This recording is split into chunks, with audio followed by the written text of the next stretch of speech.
He shut me down in front of the entire leadership's team. That was his second mistake.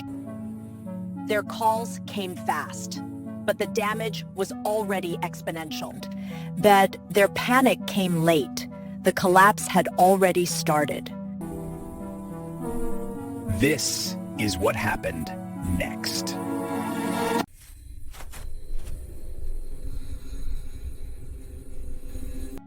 The moment the coup corrected me in front of the entire leadership team calmly, dismissively, like I was interrupting something more important than the truth I knew something had shifted.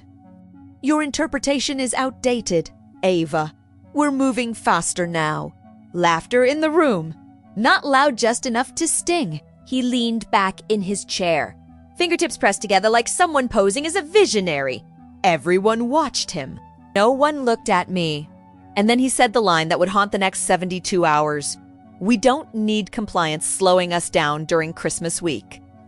My title Senior Director of Internal Controls and Regulatory Risk meant nothing in that moment. Neither did my 11 years of protecting that fintech company from its own recklessness. He wasn't debating me. He was erasing me.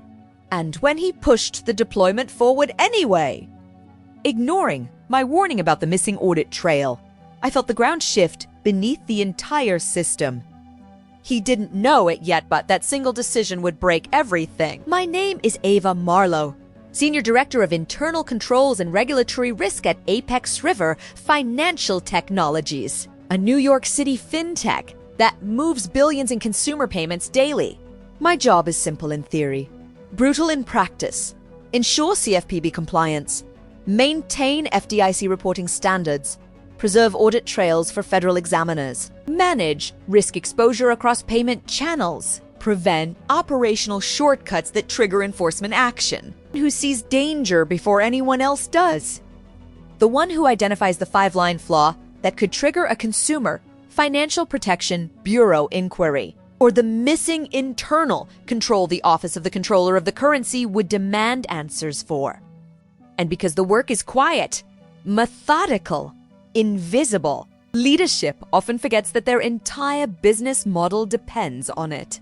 Especially Cole Harrington, our coup and the CEO's son. 34 years old, MBA polished, zero operational depth. A talent for speaking confidently about things he didn't understand. He once called me human farm. I laughed politely the first time, stopped laughing the third.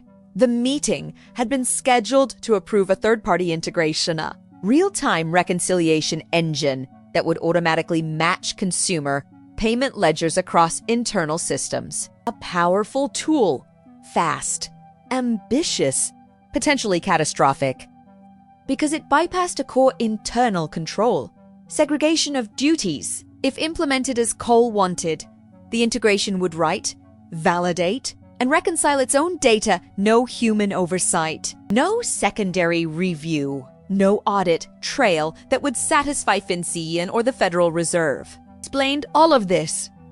Cole interrupted halfway through my sentence. Ava, we're not building a museum, building velocity. His eyes flicked across the room, checking for approval. The CFO nodded, stiff and uncomfortable. Product leadership stayed silent. Engineering stared at the table. Only one person defended me quietly, cautiously. Maya Chun, Director of Platform Risk. She asked, shouldn't we at least run a sandbox test for reconciliation variants? Kali smirked. See, now we're slowing down to departments. I felt he'd crawl up my neck, not shame anger wrapped in professionalism. But the worst moment wasn't the interruption. It was when Cole said, if Ava wants to keep us in 2016 compliance culture, she can document her objections. We're moving forward. And the meeting ended. The alert started the next morning. At first, small anomalies, reconciliation mismatches, timestamp drift between internal systems, duplicate transaction IDs, latency spikes in the ledger queue, all subtle. All classic symptoms of a broken internal control. I flagged them immediately, sent a documented risk note, opened a Jira incident ticket, attached screenshots. Cole closed the ticket within for minutes, marked it. Known issue. Expected behavior. Expected behavior. Like errors were the price of progress. Like regulators wouldn't care. Noon. I checked the monitoring dashboard. 3 alerts had escalated severity. By 4 p.m., the queue backlog reached a level that should have triggered a system freeze. Instead, Cole lowered the alert threshold and action only someone at his level could perform. He didn't fix the problem. He muted the alarm. I walked to his office. The door was open. He was on a call. Laughing. He didn't look up when I entered. You're interrupting, Cole. The reconciliation engine is overwriting records. We need to halt the integration. He finally looked at me with annoyance. Not concern. No. You need to stop panicking. I'm telling you the system is writing duplicates. It's Christmas week. Engineering is half-staffed. We'll fix it in January. That's not how compliance works. He smiled. That slick, polished smile he used when he wanted to look confident instead of competent. Ava, learn to adapt.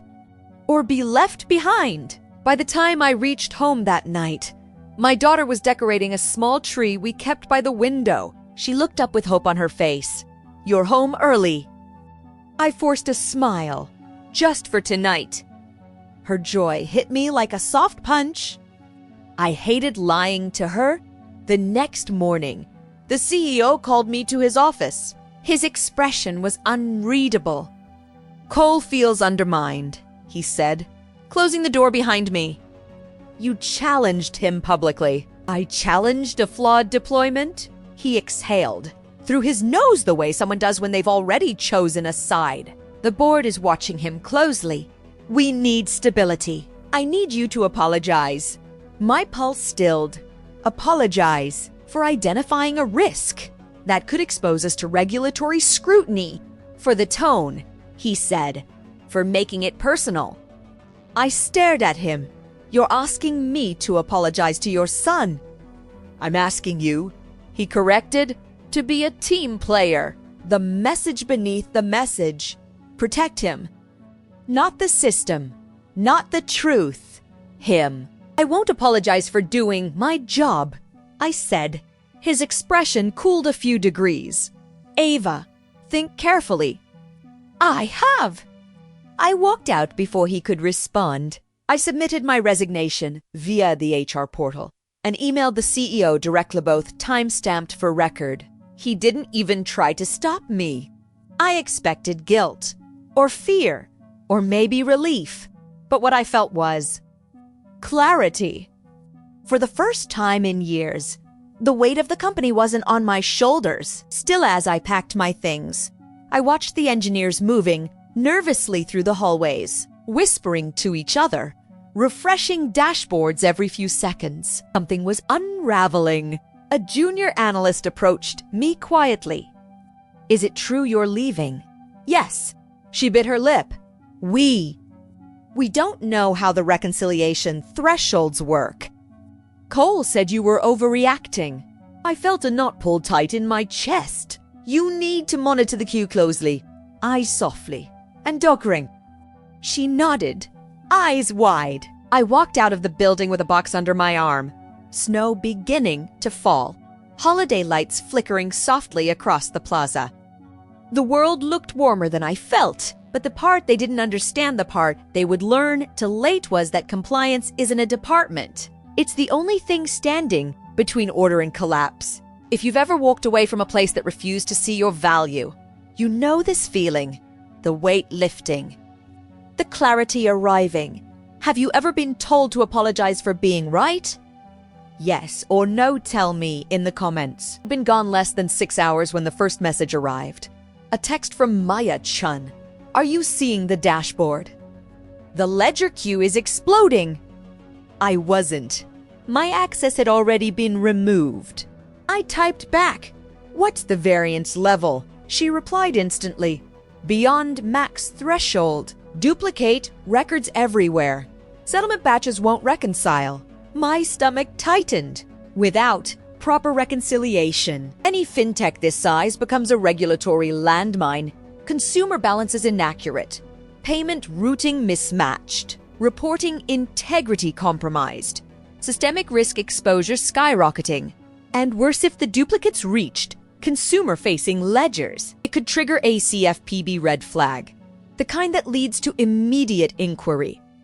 Then, Maya sent the line that made the hair on my arms rise. Cole just bypassed the system freeze. Called her. She answered on the first ring.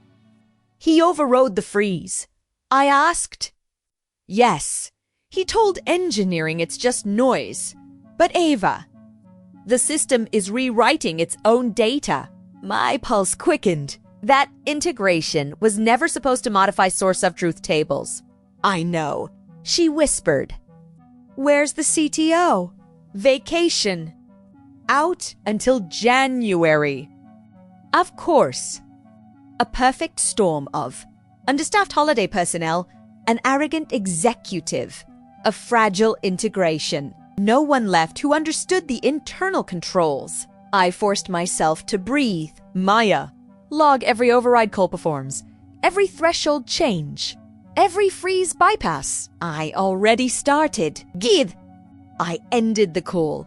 But the silence that followed felt heavier than the conversation itself. A winter gust swept across the sidewalk, sending snowflakes into my face. I pulled my scarf tighter, somewhere inside the building. Cole was pressing buttons he didn't understand. And the system was screaming for help. At 10:42 p.m., Maya messaged again. A screenshot. Bright, red alert banners across the monitoring console. Ledger reconciliation halted. Variance exceeds safe range. Second screenshot. Payment routing error. Consumer accounts impacted. A third.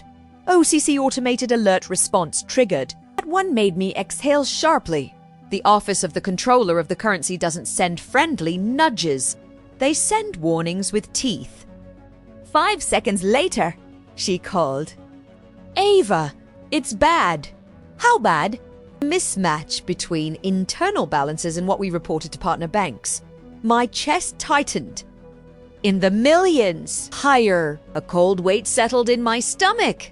And Cole. I asked. He thinks it's a catching issue. Of course he does. He's telling everyone not to escalate. My voice dropped. Maya. If he doesn't escalate and the variance spreads overnight, this becomes a federal problem. I know. She whispered. Then her voice broke. Ava, why didn't they listen to you? The question was small, soft, heartbreaking. Because it echoed every workplace failure I'd ever lived through.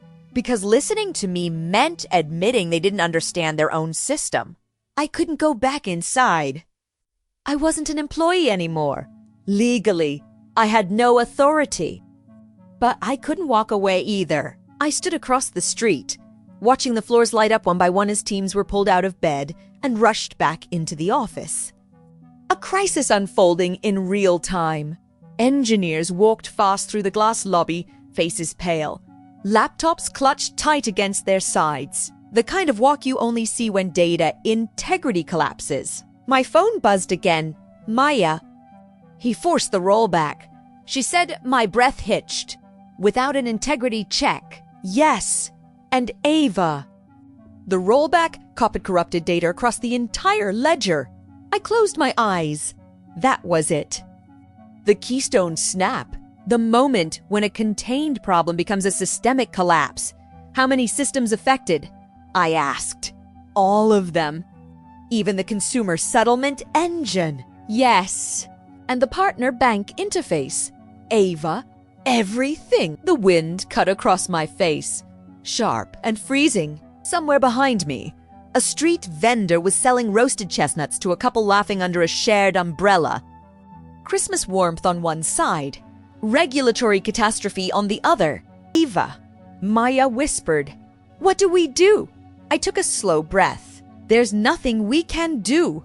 I said quietly. Document everything. Preserve your logs. And stay out of any decision-making you didn't authorize. A long silence, then she said he's going to blame you. I know. At 1:13 a.m., my phone rang, the CEO. I let it ring twice before answering. Ava. His voice was tight. Breathless. We're seeing system-wide reconciliation. Failure. Partner banks are calling. The OCC contacted us directly. What did you do? I laughed. Not out of humor, out of disbelief. What did I do? You walked out right before Christmas. You left us with an unstable system. Your son deployed it. Against documented warnings. You should have stopped him. I tried. You should have escalated harder. I escalated to you. For a moment, only silence. Then he said the line that crystallized everything wrong with that company. You need to come fix this. No. I said, what? I don't work there anymore. You can't be serious. You asked me to apologize to your son for doing my job. You made your choice. Even if the OCC opens a formal inquiry, we're exposed. You were exposed the moment you ignored the warnings. The silence this time was longer, sharper. Then he whispered, we'll pay you double. I almost laughed again. You can't fix a broken culture by throwing money at the person you broke. And I held up. At sunrise, headlines began to circulate. Fintech faces ledger integrity crisis. Amid holiday staffing shortage. Apex River acknowledges errors in consumer transactions. Regulatory scrutiny expected after overnight variance spike. Partner banks chase. Wells Fargo. Bank of America froze transactions. Consumers posted screenshots of incorrect balances. The payment processor halted data sync. Everything had stopped. Everything. And somewhere inside that building, Cole was learning painfully that ignoring internal controls doesn't make risk disappear. It makes consequences inevitable. By noon, the entire board had been pulled into emergency meetings. By 2 p.m., Cole Harrington had been removed from operational authority. At 6:12 p.m., as the sun dipped behind the Manhattan skyline, my phone lit up again. But this Chimie, it wasn't the CEO. It was Sarah Klein, chair of the board's Risk Oversight Committee. I inhaled slowly, then answered. Ava, thank you for picking up. Her voice carried urgency, the kind that comes from being briefed on a crisis only after. It's too late to prevent it. We've reviewed the situation. She continued, and your departure appears to have coincided with a breakdown in internal controls. I almost smiled. Coincided? She exhaled. Ava, we know what happened. We saw your risk memos. We saw the closed tickets. We saw the override logs. My pulse steadied. For the first time, someone in leadership spoke the truth. Sarah, I said, this was preventable. I'm aware. That's why I'm calling. She paused. The board would like you to return temporarily to help stabilize operations. There it was. The inevitable pivot. The moment when the system that dismissed me finally understood the cost of losing the person who held its spine. What would the scope be? I asked. Full authority over internal controls and regulatory response. Engineering. Finance. And ops would report through you until reconciliation is resolved. In other words, they wanted me to fix the mess their own leadership created. And compensation. I asked, she didn't hesitate. Triple your previous salary for the duration, plus a retention bonus if you stay through Q1. Triple, just for showing up. I didn't answer immediately. Ava, she asked, sensing the silence. I appreciate. I softly, but I'm back. The words felt like clean air in my lungs. She sounded genuinely stunned. Ava, the company needs you. Yes, I said. That was true yesterday, too. But yesterday, no one listened. An hour later, Maya called. Ava, they're interviewing everyone. HR engineering, product, even finance. Good, I said. They suspended Cole. She whispered, board decision. I didn't celebrate. didn't gloat, didn't feel vindictive. It wasn't about him losing power. It was about the company finally acknowledging reality. Did they mention my risk memos? I asked. They brought printed copies into every meeting. A beat of silence passed between us. Then Maya said something that tightened my throat. They're calling it the Marlowe warnings. I closed my eyes, letting the warmth of the phrase settle for a moment. I had spent years trying to protect people from consequences they couldn't see. And now, when everything collapsed, the truth rose to the surface despite leadership's attempts to bury it. What about the CEO? I asked, her voice turned thoughtful. He's shaken. They stripped him of emergency decision-making authority until the investigation finishes. So the board had finally realized the full scope. Nepotism isn't a strategy, it's a liability. At 9:43 p.m., my phone buzzed again. But this Chimmy the caller ID made me sit upright. Northbridge Digital Finance. VP Talent Acquisition. Northbridge. A San Francisco-based competitor. A bigger one. A more respected one. I answered. Ms. Marlowe, this is Emerson Hart. We saw the Apex River situation. Of course they had. Everyone in the fintech industry had. Crises travel faster than holiday cheer. We'd like to talk about a role, he said. Senior Vice President. Regulatory Integrity and Risk Resilience. My breath stilled. SVP. A jump 2 levels above my Apex River position. A role with actual decision authority, the kind I'd been denied for years. What would the compensation package look like? I asked, keeping my voice steady. We're prepared to offer. He paused, as if weighing how transparent to be a 45% salary increase, year-end bonus, and equity, full remote option. And we would want you to build the integrity division from scratch. That last part struck something deep. A chance not just to escape failure, but to build something resilient, something protected from the kind of ignorance that almost destroyed my previous company. Ava, he added, your reputation in the risk community is stronger than you realize. People know you warned them. My chest tightened. A quiet, emotional ache at being truly seen for the first time in years. But I need to be transparent, he continued. Our legal team will need to run a thorough background check. Given the Apex River situation, they'll want to confirm you have no regulatory exposure. That process typically takes 5 to 7 business days. My stomach tightened slightly. If the OCC decided to investigate, me even as a witness Northbridge might pull the offer.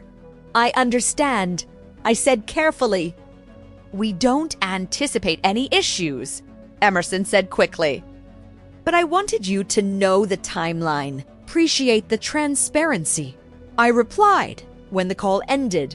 I sat very still. For the first time since leaving Apex River, I felt a flicker of something I hadn't expected. Vulnerability. The next morning, Maya's name flashed on my screen. I answered. Ava. Her voice was tight, nervous. What's wrong? There's a rumor circulating internally. My pulse quickened. What kind of rumor? She hesitated. Someone saying that you knew about the reconciliation issues weeks ago, that you didn't escalate appropriately, that you abandoned the company right before the crisis hit. I felt cold spread through my chest. Who's saying this? I don't know. It started in a Slack channel. Now, it's in email threads. People are asking if you're being investigated too. I closed my eyes. Of course. Someone was trying to make me the scapegoat. If they could shift blame to me, leadership's failures would fade into background noise. Maya, I said, voice steady. Do you still have access to my risk memos? Yes. I saved everything. Good. I need you to compile every warning I sent, every JIRA ticket I opened, every email I escalated, time-stamped, in order. Ava, are you? I'm going to make sure the truth is documented so thoroughly that no one can rewrite it. I hung up. Then I opened my laptop, pulled up my personal backup drive. Every risk assessment, every meeting note, every email flagging the deployment as dangerous. I created a folder, malo_compliance_record_22 for _complete.zip, attached it to an email addressed to Sarah Klein, Board Chair, the OCC Regional Examiner, my personal attorney, subject line, proactive documentation, internal controls warnings, Apex River Financial Technologies, body. Attached is a complete record of risk escalations performed during my tenure, provided proactively to ensure regulatory clarity and preserve factual accuracy. Then I walked to the window, watching snowfall across the city. If they wanted to fight dirty, I'd fight with truth. That evening, a knock sounded at my door. I opened it to find the CEO standing on my snowy stoop, coat unbuttoned, dark circles under his eyes. "Ava," he said, voice subdued. "May I come in?" I let him inside. He looked smaller than I remembered, as if the crisis had compressed him. "We need you back," he said. "No introduction. No small talk, Nera told me. We'll match whatever compensation you want." His voice cracked slightly. "We can't stabilize without you." I studied him quietly. "Did you apologize to the employees whose warnings you ignored?" I asked. He blinked. "Did you admit to the board that nepotism clouded your judgment?" I continued. "Ava, did you tell them you asked me to apologize for doing my job?" He swallowed hard. "We made mistakes." "No," I said. "You empowered one." He ran a hand through his hair. "If the OCC action proceeds." "It will," I said. "And they won't care about intent. They'll care about structure, governance, and response, which you undermined." He closed his eyes, exhaled. "Ava, what will it take?" "Nothing," I said softly. "I'm not coming back." He stared at me for a long moment. The guinada de Zetrali's shoulders. "I understand." He whispered and he left. Snow swirled behind him as the door closed. I walked back to the living room. My daughter was asleep on the couch, textbook still open on her lap. I sat beside her carefully, not wanting to wake her. For a moment, just a moment, let myself think about the CEO's offered triple salary, full authority. The company finally listening, it would mean security. Her college fund fully funded. No financial stress. I looked at her peaceful face. Then I remembered the meeting where Cole dismissed me in front of everyone. The years of warnings ignored. The CEO asking me to apologize to his son. The culture that valued appearances over integrity.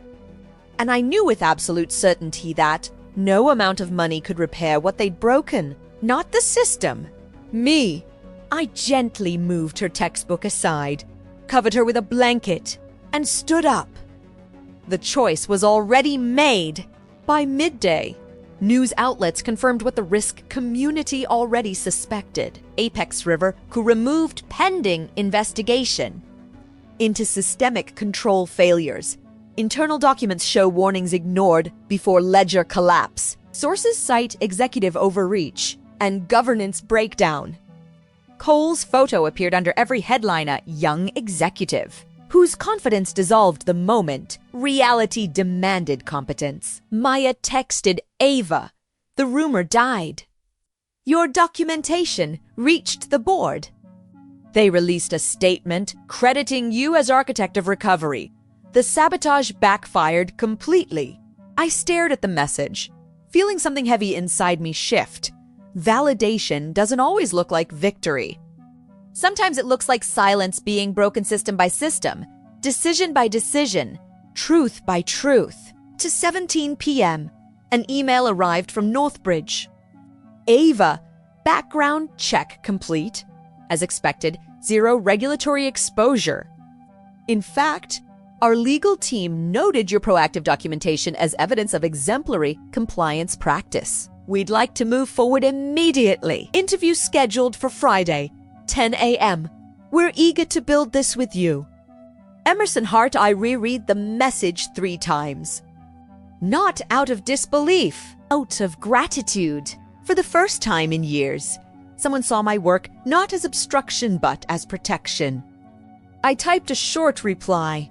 I'll be there. 2 hours later, my phone buzzed. An email from the Office of the Controller of the Currency. Subject: Apex River Financial Technologies Investigation. Witness interview request. My pulse quickened. I opened it. Ms. Marlowe, as part of our inquiry into Apex River Financial Technologies, we request your participation in a formal witness interview regarding internal control procedures during your tenure. Please confirm availability within the next 5 business days. I stared at the screen. This could change everything. I immediately called my attorney. She answered on the second ring. Ava, I saw the OCC email. They forwarded me a copy. Will this affect Northbridge? I asked. It could, she said carefully. Companies get nervous when candidates are under any kind of regulatory scrutiny, even as witnesses. My stomach dropped. What should I do? Be proactive. Respond immediately. Offer full cooperation. Send them everything you've already documented. Show them you're not hiding, you're helping. I exhaled slowly. And Northbridge, tell them directly. Transparency now prevents problems later. I hung up. Then I opened my laptop. I drafted 2 emails at first to the OCC. I am fully available to cooperate with your investigation. Attached is comprehensive documentation of all risk escalations I performed during my tenure at Apex River. I have preserved all records and am prepared to provide testimony at your earliest convenience. My goal is to assist in ensuring regulatory clarity and system integrity. Attached, Marlowe_compliance_record_22 for _complete.zip. Second, to Emerson Hart at Northbridge. Emerson, in the interest of full transparency, I received a witness interview request from the OCC today regarding the Apex River investigation. I am cooperating fully and have provided comprehensive documentation. I wanted you to hear this directly from me. Please let me know if you have any concerns or questions. I hit send on both. Then I waited. Snow continued falling outside. The city looked peaceful, quiet. But inside, my pulse hammered. 20 minutes later, my phone buzzed. OCC response. Ms. Marlowe, thank you for your prompt response and comprehensive documentation. After review, we have determined that a formal interview is no longer necessary. Your proactive cooperation and thoroughness are noted. We may contact you with follow-up questions via email if needed. Thank you for your assistance. I exhaled for what felt like the first time in an hour. 3 minutes later, another email. HBRIDGE Emerson Hart. Ava, thank you for the transparency.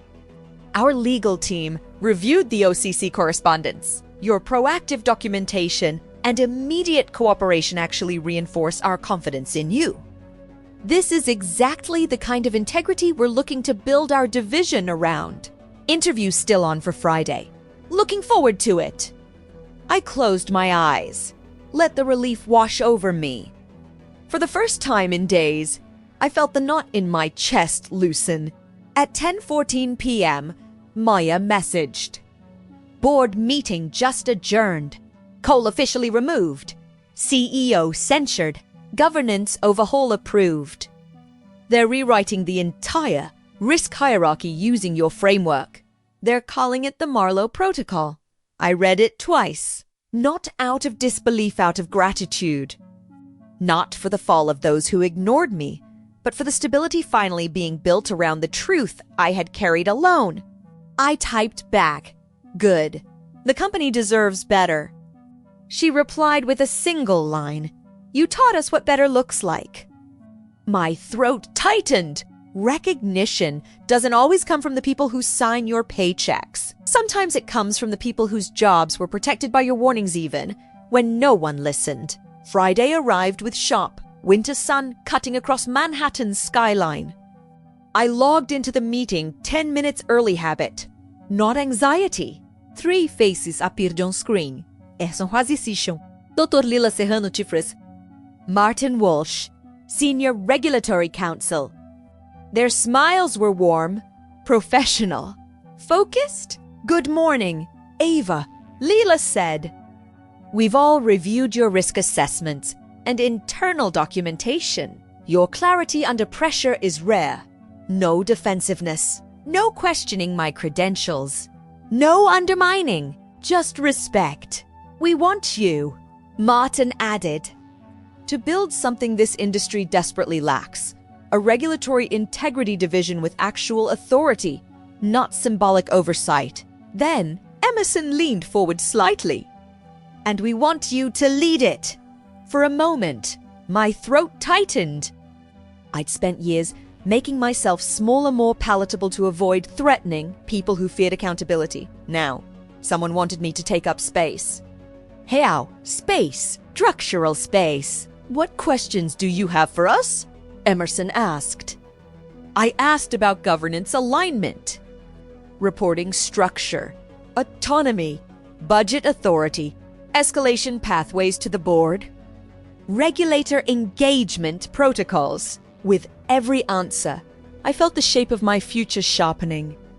At the end, Leela said, Ava, we think you're the missing pillar.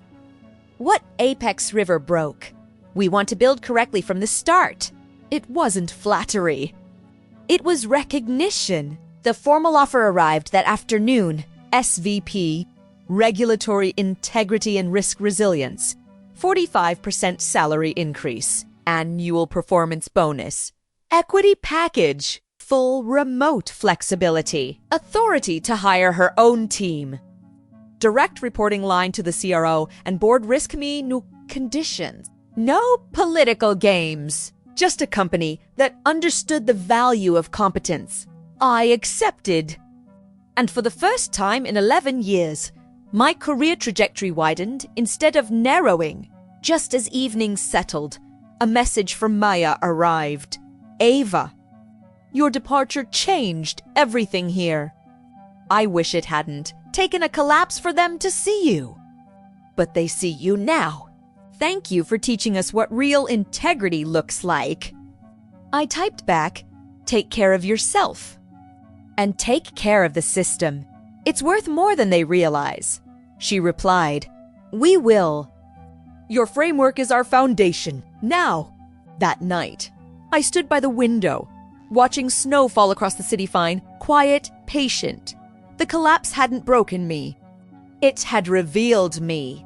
Not as a warning, not as a risk, but as the structure they should have built around all along. A message from Northbridge popped onto my phone. Welcome aboard, Ava. We're ready when you are. I smiled, soft and certain. For years, I held a fragile system together alone. Now, I was stepping into a place ready to build strength, with me not against me. I walked away from a company that underestimated me and walked into one that finally understood my worth. The snow kept falling. Quiet, steady, transforming everything it touched. Heao, question. Would you have taken the triple salary and gone back? Or walked away like Ava? Comment stayed or walked. I read every single one.